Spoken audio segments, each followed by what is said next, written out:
mahasiswa, selamat datang di Komik, kelas online mahasiswa ilmu komunikasi di seri mata kuliah Public Speaking. Di video sebelumnya, kamu sudah memahami tentang apa itu public speaking. Sekarang waktunya kita membedah bagaimana sih persiapan untuk public speaking itu. Sebelum kita melanjutkan pembahasannya, aku mau nanya dulu nih ke teman-teman mahasiswa. True or false, benar atau salah, kalau kemampuan public speaking itu muncul hanya karena bakat? Jawabannya adalah salah. Karena faktanya public speaking itu adalah sebuah skill, teman-teman. Skill yang tumbuh dengan latihan secara terus-menerus. Walaupun begitu, masih banyak orang yang ragu dan bertanya-tanya, apa sih sebenarnya yang menghalangi kita untuk terus berlatih? Alasannya adalah karena satu hal, yaitu nervous. Nervous yang datang dari berbagai macam rasa takut. Yang sudah kita bahas di video sebelumnya.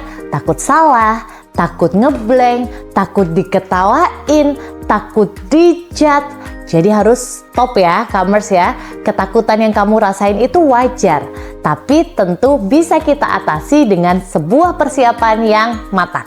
Public speaking memiliki 3 pondasi utama, layaknya sebuah piramida.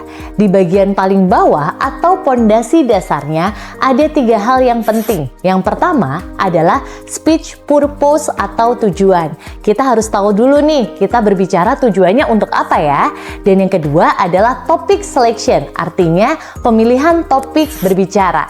Dan yang ketiga adalah audience analysis atau analisis audience. Ini adalah dasar pondasi public speaking. Ketika pondasi dasarnya sudah kuat, barulah di atas pondasi itu ada yang namanya speech preparation atau persiapan berbicara. Ada 3 hal yang perlu kamu persiapkan, Kamers. Yang pertama adalah research, alias kita harus melakukan riset dari berbagai sumber supaya apa yang kita sampaikan itu basicnya adalah dari sebuah data konkret.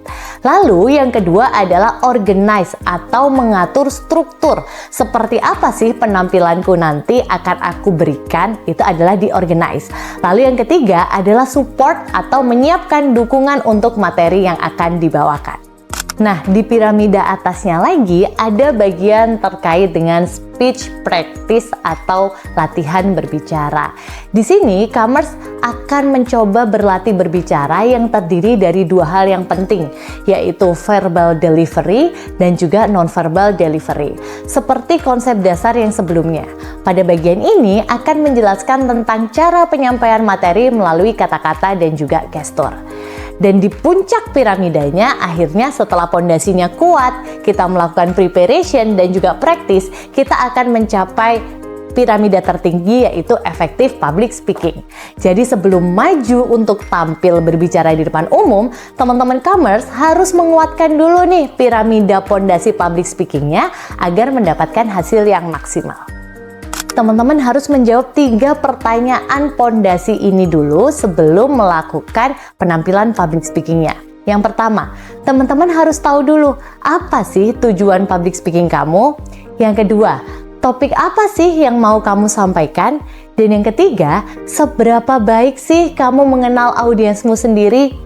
Jadi sebelum kamu melakukan public speaking, coba jawab 3 pertanyaan ini sebagai dasar fondasi penampilan public speaking kamu.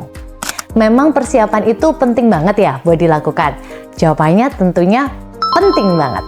Karena persiapan yang matang bisa 1. Mengurangi rasa nervous. 2. Bikin penyampaian kalian menjadi lebih terstruktur. Yang ketiga, meningkatkan kepercayaan diri. Dan yang keempat, meminimalisir terjadinya kesalahan. Dengan memahami pentingnya persiapan, kamu pasti jadi lebih matang. Layaknya good speaking start from good preparation. That's simple. Ada 3 hal yang harus teman-teman persiapkan. Yang pertama adalah prepare yourself. Teman-teman harus mampu mempersiapkan diri kalian sendiri. Mulai dari mental, keberanian, hingga yakin bahwa kalian pasti bisa melakukan public speaking. Dan yang kedua adalah prepare your materials atau materi kalian. Di sini teman-teman mahasiswa perlu memastikan kejelasan materi yang akan dibawakan. Selain itu, perhatikan juga bagaimana cara delivering the message atau cara penyampaiannya seperti intonasi, gestur, eye contact, dan juga lain halnya. Nah, yang ketiga adalah prepare your audience. Bangunlah koneksi dengan audiens kalian. Hal ini membuat audiens akan merasa dekat, merasa diajak berbicara, dan akan menjadi lebih aktif sehingga topik kalian bersifat interaktif. Kita akan membahas lebih detail terkait dengan preparation your materials atau persiapan materi. Struktur paling umum yang paling basic terdiri dari opening, content, dan juga closing. Nah, untuk mengembangkan struktur tersebut, perlu nih ada teknik-teknik tertentu. Teknik mengembangkan materi yang pertama adalah teman-teman bisa mengembangkan dengan teknik 5W1H. Teknik ini bagus banget untuk memastikan materi kamu itu komprehensif dan menarik untuk dibawakan. Apa sih 5W1H itu? Yang pertama adalah what. Teman-teman harus tahu nih topik apa yang sedang kamu bahas. Yang kedua adalah who, atau siapa aja sih yang terlibat, siapa saja sih yang relevan dengan topik ini. Dan yang ketiga adalah when, membahas tentang kapan peristiwa tersebut terjadi, kapan dibutuhkannya materi ini. Dan yang keempat adalah where, atau di mana konteksnya terjadi. Lalu yang kelima adalah why. Teman-teman harus menjelaskan kenapa sih materi ini penting untuk disampaikan. Di sini merupakan hal-hal yang krusial karena audiens harus tahu nih, mereka harus peduli apa sih terhadap topik kalian. Dan yang terakhir H adalah how, atau bagaimana cara kerjanya, bagaimana tahapannya, bagaimana aspeknya, bagaimana solusinya terhadap topik yang teman-teman akan bawakan. Nah, kalau semua pertanyaan ini tadi sudah terjawab, berarti topik dan materimu sudah cukup lengkap nih, Kamers.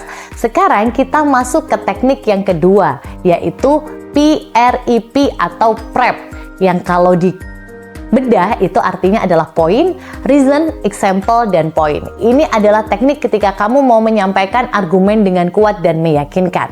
Begini cara kerjanya.